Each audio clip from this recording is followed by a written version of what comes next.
Ang kwentong ito ay hango sa totoong buhay. Karanasan ito ni Romulo. Taong 1972, Iloilo.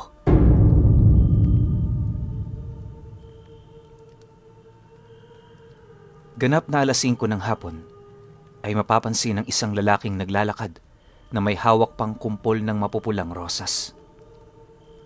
Kasalukuyan niyang tinatahak ang daan patungo sa tahanan ng binibining kay tagal na niyang sinisinta at nililigawan. Pahuni-huni pa siya ng iba't ibang mga himbo at kundiman habang masayang naglalakad at sinasamyo ang halimuyak ng bulaklak na hawak. Siya si Romulo, isa sa mga masugid na manliligaw ng dalagang si Sonia. Tsak na magugustuhan ng mga ito ni Sonia. Sambit nito habang naaaliw sa presensya ng tangan niyang bulaklak bago itoon ang pansin sa harap na daan. Datapwat natigilan siya nang mula roon sa kanyang kinatatayuan ay natanaw niya rin ang isa pang lalaki na may hawak namang kumpol ng puting rosas. Nakasuot ang lalaking yon ng puting polo na may mahabang manggas, tsaka yun isinuksok paloob sa terno nitong itim na pantalon. Kung sa gayak ang pagbabatayan, ay mas mainam ang bihis ng lalaking yon sapagkat nakasuot lamang si Romulo ngayon ng isang payak na puting kamisa dentro at maong na pantalon. Katulad niya, ay natigilan din ng sandaling yon ng lalaki nang mamataan siya nito. Dapat pala sinuot ko ng polong ipinipilit sa akin ni ina kanina para naman mas maayos ang gayak ko. Pero halata naman kasing mumurahin lamang yun at hindi pa gaanong maganda ang disenyo. Pabulong na singhal ni Romulo sa kanyang sarili. Ngunit napangiti siya nang mapagmasda ng mukha ng lalaki, maging ang bitbit nito. Di na bale. Higit naman ang aking kagwapuhan at kakisigan kesa sa kanya. Tsaka, bakit naman puting rosas ang kanyang dala? Di niya ba alam na kulay pula ang sumisimbolo sa pag-ibig? Patawa-tawang saad sa sarili, tsaka ipinagpatuloy ang naudlot niyang paglalakad kanina. Ang lalaking yon na kanyang natanaw ay walang iba kung hindi ang mahigpit niyang karibal na si Gregorio. Habang nagpapatuloy sa paglalakad ay mas lalo namang kumakabog ang dibdib ni Romulo habang itinutuon niya ngayon ang atensyon sa tirahan ng kanyang iniibig. Malapit na niyang marating yon, kaya naman muli niyang binalingan ng tingin si Gregorio. Tsaka niya tinantuya at pinagkumpara ang distansya sa pagitan nilang dalawa patungo roon sa pintuan ng bahay na kanilang pakay. Halos magkapantay lamang ang layo nila mula roon, kaya naman mas mabilis at malaking paghakbang ang kanyang ginawa sa pagpapatuloy ng kanyang paglalakad. Gayon din naman ang ginawa ng lalaking si Gregorio na tila ginagaya ang kanyang ginagawa, kaya't nagpang-abot pa rin sila nito sa tapat ng tahanan ng dalagang si Sonia. Mawalang galang na sa'yo. Ngunit ako na unang dumating. Kaya mas makakabuting umuwi ka na lamang kaysa ituloy ang pagdalaw mo. Mayabang na saad ni Gregorio kay Romulo. Ipagpamanhin mo, Ginoo. Pero wala kang karapatan na paalisin ako, sapagkat sa ngayon, pareho pa rin tayong nanliligaw kay Sonia. May kalayaan din naman akong ihayag ang aking pagsinta tungo sa kanya. Pagmamatigas naman ng binatang si Romulo. Sukdulan talaga ang iyong pagkaamo, ngunit may katigasan ka rin naman pagdating sa binibining iniirog nating dalawa. Gayunpaman, natitiyak kong hindi ganyan ang tipo at katangian na nanaising makatuluyan at sasagutin ni Sonia. Ngayon pa lang tanggapin mo na ako na ang mananalo sa puso niya. Tandaan mo yan. Sagot ni Gregorio bago kumatok sa pinto ng bahay. Wala pang ilang segundo ang lumipas ay napagbuksan naman sila ng pintuan ng dalagang ipinunta nila at bigla na lamang silang napatulala sa taglay nitong karilagan. Para silang nasisilaw sa taglay nitong maihahalin tulad sa isang anghel ang muka. Unang nakabawi sa pagkabighani si Romulo, kaya mabilis niyang iniabot ang pulang rosas kay Sonia. Magandang hapon, Sonia. Para sa'yo nga pala, mga pulang rosas. Tanda ng aking wagas na pag-ibig na inilalaan tungo sa'yo. Marapatin mo sana tanggapin. Magalang nabati niya sa dalaga. Sonia, puting rosas para sa dalisay at malinis kong hangarin para sa'yo. Heto, tanggapin mo. Mamahalin ng mga bulaklak na yan at ilan lamang ang mabibilihan yan dito sa ating nayon. Sabat naman ni Gregorio na halatang ayaw magpadaig, bakas sa kanyang tinig ang yabang at pagmamalaki. Tinanggap naman pareho ni Sonia ang kanilang mga dala. Tsaka ito nagbiro na sana naman ay sinamahan na nila ito ng tsokolate. Yaong mga bulaklak na bigay nila, hindi naman daw nakakabusog at nailalaman sa tiyan ng mga ito. Nakangiti naman ang dalaga, ngunit mababakas pa rin dito na tila napipilitan lamang siyang harapin ng dalawang panauhin. Hayaan mo, Sonia. Sa susunod na pagbisita ko rito, ay hindi ko kakalimutang magdala na rin ng tsokolate. Yung mamahalin pa kung gusto mo. Mayabang na banat ni Gregorio. Napayuko naman si Romulo at mukha siyang bahagyang nalungkot. Tatapatin na kita, Binibini. Wala akong malaking salapi upang bumili at dalhan ka ng tsokolate. Pero kung yung mamarapatin, ay pagluluto na lamang kita ng mga masasarap at higit na masustansyang pagkain kesa sa tsokolate. Mahinahon at mapagpakumbabang saad ni Romulo habang nakatingin sa mga mata ng dalaga. Ngumiti lamang si Sonia tsaka tumango, dahilan upang mabuhayan pa rin ang lakas ng loob ang lalaki na ituloy pa rin ang kanyang pagsuyo, bagamat hindi siya ganun kayaman upang ibigay ang luho ng iniibig.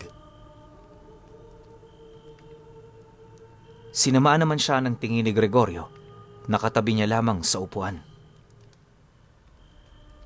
Bueno, Sonia. Nais ko sanang itanong kung may napili ka na ba sa pagitan namin ng hampas lupang lalaking to? Biglang tanong ni Gregorio. Mahigit 1 taon na kasi silang nanliligaw sa dalaga at hanggang ngayon ay wala pa ring sinasagot sa kanilang dalawa. Iniisip ni Gregorio ang dami ng mga naibigay niyang regalo sa babae.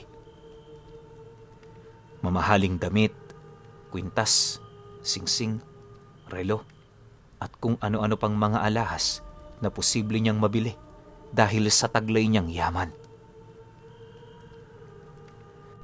Makailang ulit na rin silang kumain sa iba't ibang magarbong karinderya at lahat ng naisin ng Binibini ay kanyang ibinibigay, kaya't umaasa siyang merong puwang ang puso ni Sonia para sa kanya.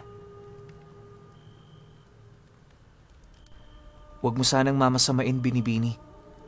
Subalit, hangad ko rin malaman ang kasagutan sa gayong katanungan ng mayabang na ginoong to. Saad din ni Romulo. Anong sabi mo? Wika ni Gregorio na napanting ang tenga sa itinawag sa kanya ng karibal na binata. Napangisi na lamang si Romulo sa iniasta ng lalaki. Sa tuwing magtatagpo ang landas nila sa pagbisita sa bahay ng dalaga, ay ganito talaga ang pinapakitang ugali ni Gregorio. Masyadong mayabang at maaskad, ngunit madali ring mapikon. Samantala, tumugon naman si Sonia at hiniling sa kanilang dalawa na wag sana siyang madaliin sa pagpili. Pagkatapos ay bumulong ito sa kanyang sarili na pareho naman daw kasing madaling bilugin ang ulo ng dalawang binata. Ano yun, Binibini? May sinasabi ka ba? Tanong ni Romulo nang maulinigan niya na merong ibinulong si Sonia.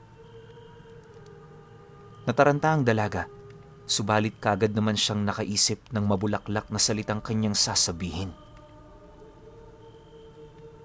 Sinambit niyang parehong wagas ang ipinapakita nilang pagmamahal, kaya talagang mahirap para sa kanya ang tukuyin kung sinong wagi sa kanyang puso. Sa muli ay hiniling niyang bigyan pa siya ng mahabang panahon para makapag-isip-isip at makapili ng tama sa kanilang dalawa. Mahal na mahal kita, Sonia. Magagawa ko't handa kong ibigay ang lahat sa'yo. Kaya sana naman ay ako mapagbigyang suklian ang pagtingin ng puso mo. Makahulog ang sambit ni Gregorio, tsaka siya nagpaalam sa dalaga upang mauna nang lumisan. Buong akala naman ni Romulo ay magpapaubaya na ang lalaki dahil nauna itong umalis. Labis ang tuwang nadarama niya dahil dito sapagkat mas makapaglalaan siya ngayon ng oras na makasama ang binibini na silang dalawa lamang. Dadapwat na udlot ang kaligayahan na yon nang mapansin niyang lumalalim na ang gabi. Kaya't sa halip na manatili pa ng matagal roon upang makasama si Sonia, ay nagpaalam na rin si Romulo sa dalaga. Malayo rin kasi ang kanyang lalakarin upang makauwi. Nang nasa masukal na daan na si Romulo, ay may narinig siyang mga kaluskos. Kanina pa nararamdaman ng binata na tila may sumusunod na nilalang sa kanya, ngunit hinahayaan na lamang niya yon. Gayunpaman ay sinadya niyang tahakin ang masukal na daan upang dalhin ito roon at nang mabigyan niya ng leksyon sapagkat kilala niya kung sino yon. Gregorio, lumabas ka na dyan at ilantad mo ang sarili mo. Batid kung ikaw pa ang kanina pang sunod ng sunod sa akin. Maotoridad na saad ni Romulo gamit ang kanyang baritonong tinig. Kung gayon matalas din pa lang yung pakiramdam sa paligid, Romulo. Nakangising saad ni Gregorio nang lumabas siya sa kanyang pinagtataguan. Bakit mo ako sinusundan? Kalmadong tanong, ngunit bakas pa rin ang tigas sa tinig ni Romulo. Hindi ako magawang piliin ni Sonia dahil sa'yo. Sapagkat nariyan ka at pilit ding isinisiksik ang hampas lupa mong sarili at katauhan sa kanya. Ngayon, hindi ko na siya pahihirapan pang mag-isip ng husto at mamili dahil ididispatcha na kita. Mabangis na saad ng karibal niyang lalaki at kasunod nun ay ang mabilis nitong pagbabago ng anyo. Mula sa pagiging makisig at matipuno nitong katawan, kasama ng maitsura niyang muka, ay biglang naging mabangis na halimaw si Gregorio. Nangitim ang mga balat nito at tinubuan niyo ng makakapal na balahibo. Higit ding lumaki ang katawan ng lalaki, humaba ang mga kuko, at nagkaroon ng mga matutulis at mapaminsalang mga pangil. Umangil si Gregorio ng malakas na tila sinisindak si Romulo. Nanlaki naman ang mga mata ng binata, subalit hindi yun sanhi ng paghilakbot at sa halip ay gulat habang nakatuon ang kanyang mga mata sa karibal na nagwangis bilang halimaw. Sandali! Gregorio, isa ka ring aswang? Hindi makapaniwalang bulalas ni Romulo sa nasaksihan at natuklasan ukol sa binatang kaagaw niya sa pagsinta kay Sonia. Sa kabilang banda ay natigilan din naman ang halimaw matapos marinig ang katanungang yon habang nakatitig sa kanya. Ano yung tinatanong mo at nililinaw sa akin? Kung isa rin akong aswang? Bakit? Aswang ka ba? Tanong naman pabalik ni Gregorio. Tama ka, Ginoo. Isa nga akong aswang kagaya mo. Matagal ko nang inililihim tong tunay kong pagkatao. Datapwat dahil dyan sa pinamalas mo, kailangan ko na ring ihayag ito. Kaya sa palagay ko ay hindi mo rin ako madaling madidispatcha ngayong gabing ito, sapagkat lalabanan kita hanggang sa kamatayan. Matapang na tugon ni Romulo. Mabilis ding nagpalit ng anyo si Romulo at ngayon ay magkatulad na sila ng wangis at itsura ni Gregorio. Pambihira. Kahit pala sa ating pagkakakilanlan bilang mga aswang, di hamak na mas gwapo ko kaysa sayo. Nakangising pangaasar ni Romulo sa binata. Huwag mo akong daanin sa yabang pagdating sa pisikal na kaanyuan. Hampas lupang nilalang. Bueno, paanong nangyari na hindi man lang kita naamoy, gayong pareho lamang pala tayong aswang? Nagtatakang tanong muli ni Gregorio. Itinanong niya yon sapagkat likas sa kanila bilang mga aswang na maamoy ang kanilang mga kalahi o kauri upang maiwasan nilang mabiktima at makain ang isa't isa, nang sa gayoy mapangalagaan ang pagdami ng mga aswang, sa halip na mabawasan ito sa pamamagitan ng kani-kanilang mga patayan. Dahil yun sa langis na ako mismo ang gumawa at isinalin sa isang mahiwagang botelya.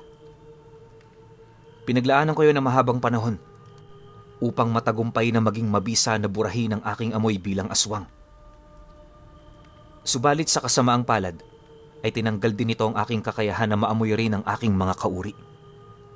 Gayunpaman, ayun na rin ang nagtulak sa akin upang tuluyan ang talikuran ng pagiging aswang, lalo na noong nakilala ko si Sonia. Hinangad kong mabuhay na lamang bilang normal na tao. Kung hindi lamang dahil sa pakanamong to, hindi ko na sana gagamitin pang muli ang wangis na to. Mahabang salaysay ni Romulo bilang kapaliwanagan. Tumango na lamang si Gregorio. Natahimik sila matapos ang talakayang yon, subalit hindi rin yun nagtagal, sapagkat sadyang mapang-amok ang binatang aswang. Tama na ang satsat, Romulo. Alalahanin natin ang pakay sa gabing ito. Magtutuos tayo. Matirang matibay.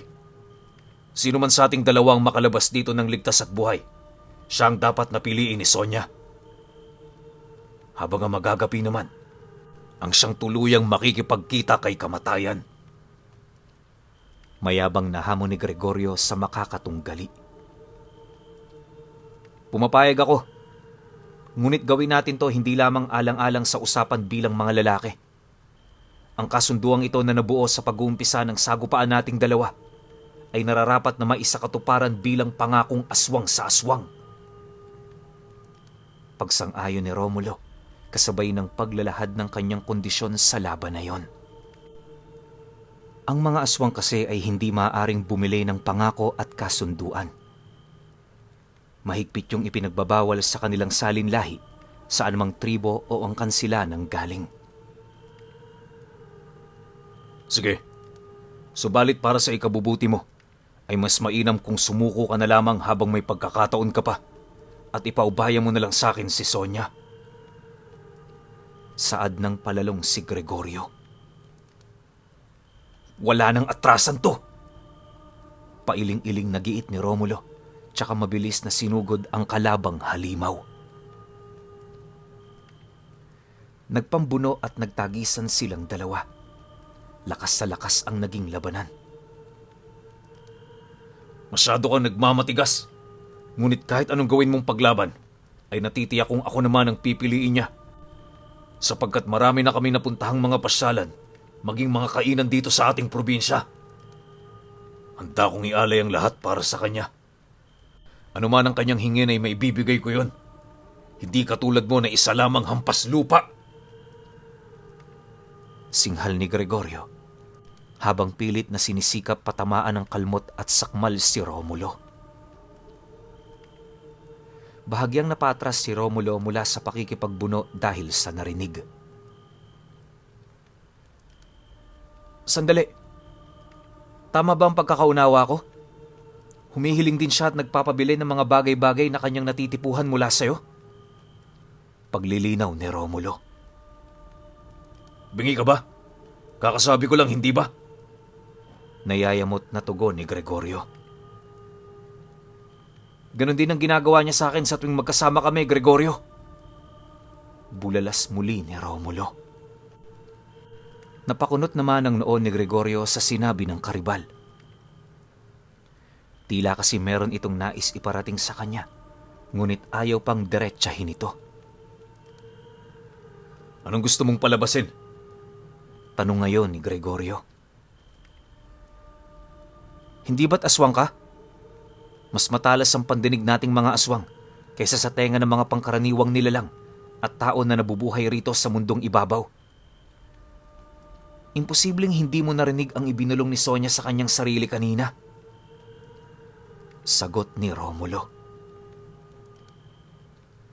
Muling sumagi at umalingaw-ngaw sa kanilang mga isipan ang sinabi ng dalaga kanina sa kanyang sarili. Pabulong lamang yon, pero dahil sa hindi ordinaryong kakayahan ng kanyang mga manliligaw, ay napakalinaw nun sa kanilang pandinig. Pareho silang madaling bilugi ng ulo, at tila ganun nga ang nangyari.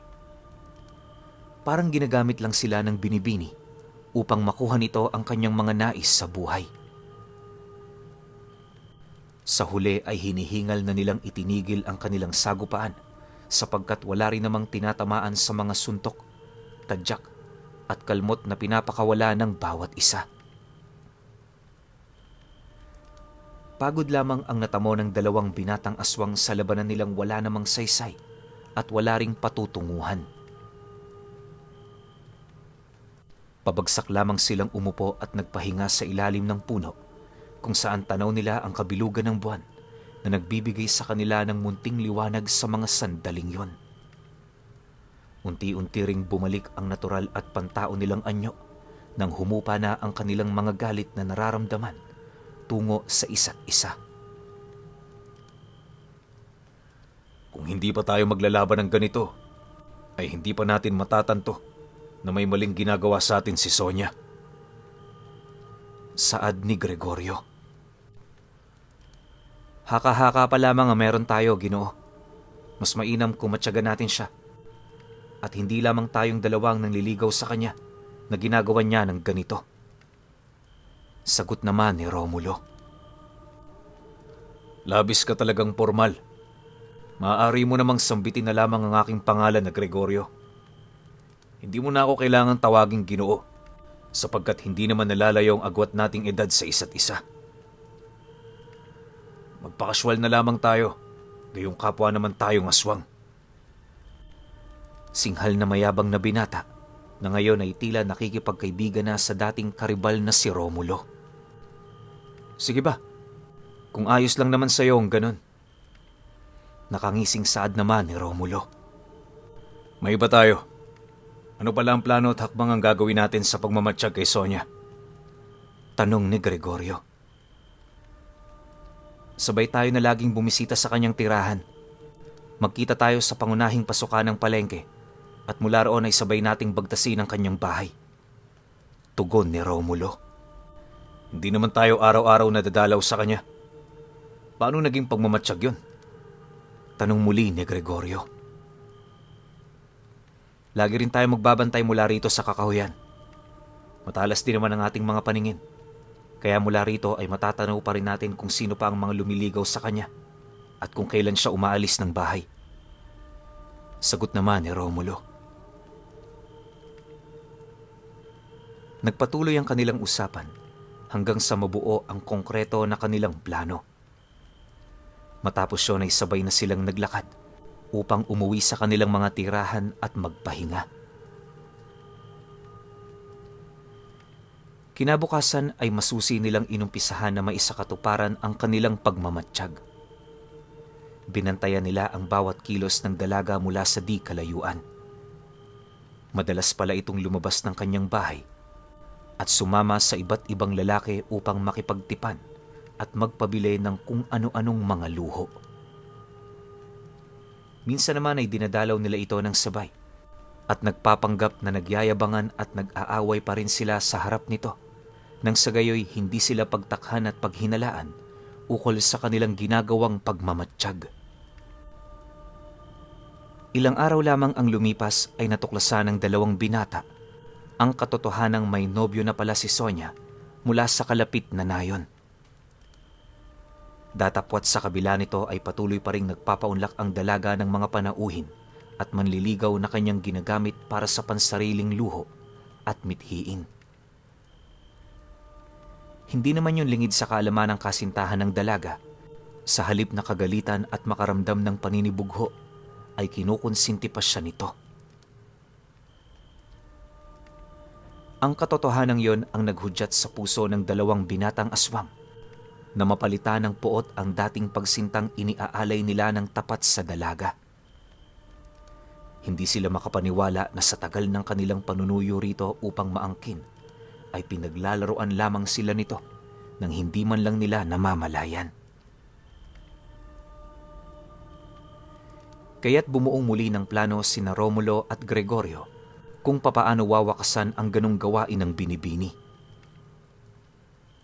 Hanggang sa sila ay nagkasundo na paslangin si Sonia kasama ang kanyang nobyo na mapangunsinti sa kanyang ginagawang kalokohan sa paraang hindi nila ninais at inaasahan. Isang araw, muli silang sabay na bumisita kay Sonia. Dala ang kanilang karaniwang bitbit na mga bulaklak at tsokolate na hinihingi ng binibini sa kanila. At ng araw ding yon ay balak na nilang gawin ang maitim nilang plano laban dito. Gaya ng dati, pagkarating nila ay magiliw naman silang pinatuloy ng dalaga. Pagkabigay ng kanilang mga bulaklak at tsokolate, ay hindi na nagpaligoy-ligoy pa si Gregorio at agad na tinanong si Sonia. Sonia, nais ko lamang sanang itanong muli kung may nanalo na ba sa amin sa iyong puso. Kung wala pa rin, may pag-asa pa nga ba ang isa sa amin? Tanong ni Gregorio. Tumugo ng binibini at ipinagtapat na ang katotohanan sa kanilang dalawa. Sinambit nito na parehong mapagmahal, mabait at maasikaso ang dalawang mangingirog na binata at umaasa siyang makakahanap pa sila ng babaeng higit na karapat-dapat para sa kanila.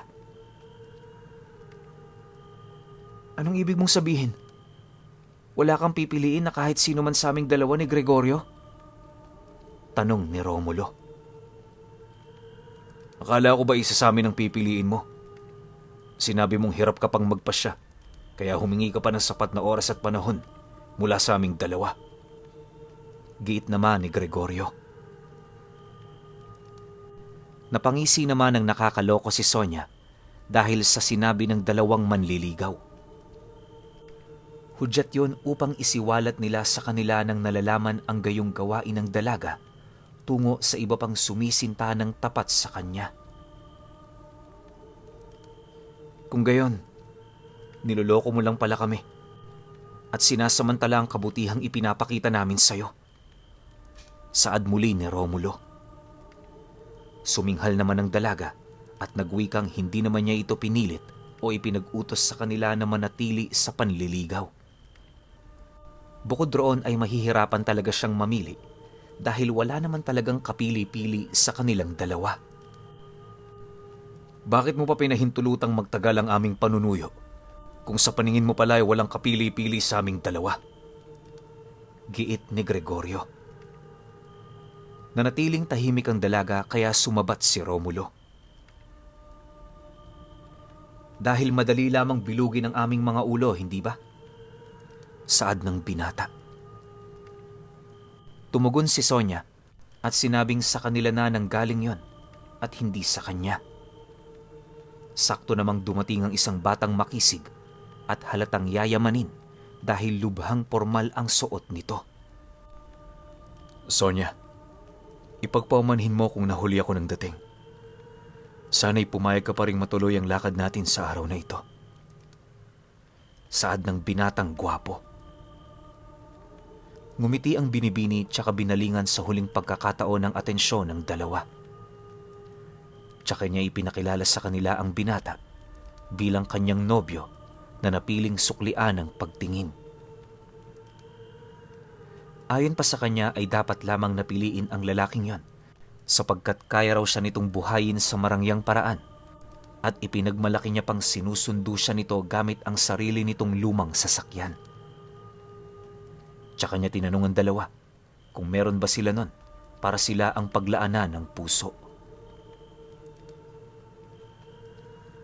Hindi nakakibo sina Romulo at Gregorio sa tanong ng dalaga.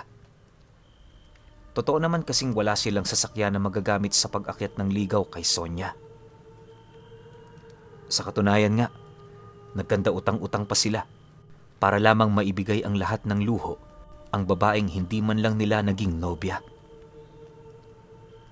Marahil nga ay sadyang madali lamang bilugin ang kanilang ulo, gayong kapwa silang nabulag ng pagkasilaw sa pag-ibig. Umalis sila ng lugar na yon ng lulugo-lugo. Bakas ang pagkadismaya at kalungkutan sa kanilang mga itsura. Parehong sawi sa pag-ibig na pinagbuhusan nila ng lahat na meron sila. Kapwa mga bigo at butas ang mga bulsa dahil sa panlilin lang ng niligawan. Magkasama silang naglasing sa isang malapit na tindahan hanggang sa sumapit ang kinagabihan. Kung alam ko lamang na ganong klaseng babae siya, tipong maluho at manggagamit, sana'y sa iba ko na lamang itinuon ang aking atensyon at pagmamahal. Saad ni Romulo tsaka tinungga ang huling tagay niya ng lampanog. Halika na kaibigan, samahan mo ko. Lintik lang ang walang ganti. Hindi dapat nagpapahudas ang mga aswang na kagaya natin. Paanyaya ni Gregorio na agad namang tinalima ng dati niyang karibal na ngayon ay kasama niya sa kasawian. Ang kaninang kalungkutan na kanilang nadarama ay napalitang muli ng galit laban sa dalaga. Inabangan nila ang sasakyan nito sa daraanan ng masukal na daan. Sa lugar na bihira lamang ang mga taong dumaraan at puros puno ang nasa paligid. Nagpalit sila ng anyo at umakyat sa isang mataas na puno upang hindi sila mamataan agad ng kanilang pakay. Nang maaninag nilang parating na ang sasakyan ng mga ito, agad na lumundag si Gregorio sa ibabaw ng sasakyan. Nagulat naman si Sonia pati ang nobyo nito dahil sa lakas ng kalabog na idinulot nun. Kaya naman itinabi yon ng lalaki at inihinto, tsaka lumabas upang tingnan kung ano ang sanhi ng kalampag na yon. Nanlaki ang mata ng nobyo ni Sonia nang makita ang anyo ni Gregorio bilang aswang na agad siyang sinakmal sa leeg, dahilan upang agad na bawian ng buhay ang nobya ng dalaga habang patuloy na nilalamutak ni Gregorio ang bawat piraso ng kanyang katawan. Samantala, kinaladkad naman ni Romulo si Sonia sa labas ng sasakyan, saka ngumiti na parang demonyo. Ibinagsak niya ang umiiyak na dalaga sa tabi ng daan at ilang saglit pa ay tumabi na sa kanya si Gregorio na duguan matapos lantakan ang katawan ng nobyo ni Sonia. Hindi na natin kailangan paghatian ng babaeng to, Gregorio. Ang gawin natin, paghatian ang kanyang laman. Saad ni Romulo. Wala nang nagawa si Sonia kundi mapahiyaw nang simula na siyang pagpiestahan ng dalawang aswang at literal na pinaghatian ang kanyang katawan, lalo na ang kanyang puso. Matapos ang pangyayaring yon, naging matalik na magkaibigan ng dalawa at nabuo ang pagkakaibigang yon noong minsan silang manligaw sa isang babae na si Sonia, ang maluhong dalaga.